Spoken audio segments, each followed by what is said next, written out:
আসসালামু আলাইকুম, সবাইকে আমার চ্যানেলে স্বাগতম। আপনারা সবাই কেমন আছেন? আমি আল্লাহর মতো অনেক ভালো আছি। আশা করি আপনারা সবাই খুব ভালো আছেন।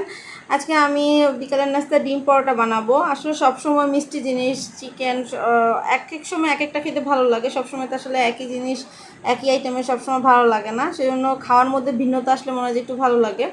সেজন্য ডিম পরোটা বানানোর জন্য আমি এখানে 7 কাপ ময়দা নিচ্ছি। 7 কাপ ময়দা নিয়ে এখানে পরিমাণ মতো লবণ, তারপরে একটু বেকিং পাউডার বা সোডা সামান্য পরিমাণ 1 চিমটি, বেশি না, দিয়ে নিচ্ছি। আর এখানে সাদা তেল দিয়ে আমি আগের থেকে শুকনো উপকরণগুলোকে ভালো করে মেখে নিতেছি।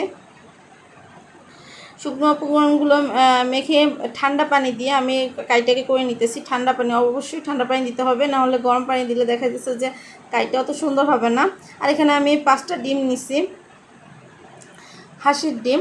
আপনার ইচ্ছে করলে ফার্মের ডিম, মানে ব্রয়লার মুরগির ডিম, যেটা ইচ্ছা সেটা নিতে পারেন, সেটা আপনাদের ইচ্ছা। আপনার মতো বুঝে দিবেন যে কতটুকু পরিমাণে করবেন সেভাবে।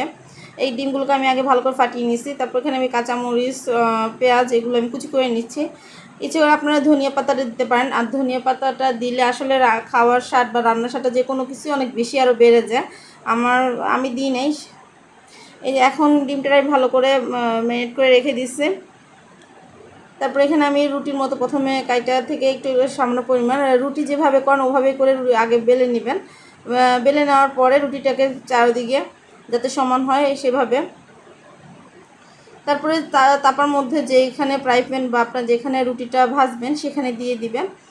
দেওয়ার পরে আমি ডিম প্রথমে রুটির মতোই এটাকে ছেঁকতে হবে।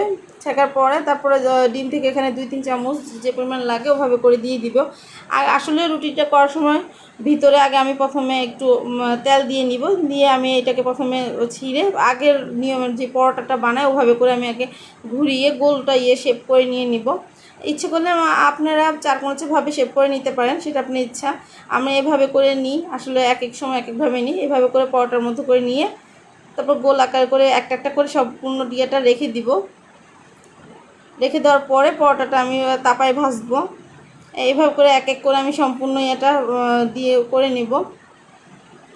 আপনারা যদি আমার ইউটিউব চ্যানেল নতুন হয়ে থাকেন তাহলে প্লিজ আমার চ্যানেলটা সাবস্ক্রাইব করে দিবেন, ফেসবুক থেকে ফলো দিবেন, লাইক দিয়ে শেয়ার করুন, দেওয়ার সুযোগ করে দিবেন।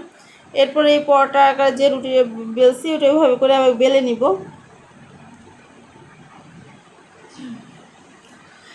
যাতে এমনভাবে বেলতে হবে যাতে চারদিকটা একটু সমান হয় সেভাবে। কারণ একদিক মোটা একদিক চিকন হলে দেখাতেছে যে একদিকে হবে একদিকে হবে না। সেজন্য আপনারা সুন্দর করে আস্তে আস্তে করে বেলবেন। আসলে সবসময় তো একই রকম হয় না। তাই যে আমি ফ্রাই প্যানটা বসাই দিছি। ফ্রাই প্যান, আর এটা মনে রাখতে হবে যত সম্ভব একটু পাতলা হইলে জিনিসটা একটু বেশি ভালো লাগে। আর রান্না করার দেখা যাচ্ছে ভাজার সময় আর জিনিসটা একটু ভালো ঢুকবে ডিমটা। এই যে আমি তেলটা নিয়ে দিছি, তেলটা দিয়ে আমি ভালো এই পাশে আগে করে ভালো করে ভেজে নিতেছি। অনেক সময় দেখা যায় যে পরোটাটা ফুলার পরে ইচ্ছা করলে অনেক সময় কেচি দিয়ে দিয়ে ডিমটা ফাটিয়েও দিতে পারে। আসলে পেঁয়াজ মরিচ দিয়ে খেলেও ওইটা খুব ভালো লাগে, আর এমনি করে দিলেও ওইটা তো খুব ভালো লাগে। আমি সেজন্য আসলে একভাবে করলেই হয়েছে। আমি এভাবেটা খেলে আমার কাছে মনে হয় যে এভাবে করে যদি দিই তাহলে খেতে একটু বেশি ভালো লাগে, সেজন্য আমি এভাবে করে আজকে দিতেছি। আমি দোনো পাশে এক পাশ থেকে হওয়ার পর আমি আরেক পাশে এভাবে করে দিয়ে দিব, দোনো পাশে এভাবে করে দিব।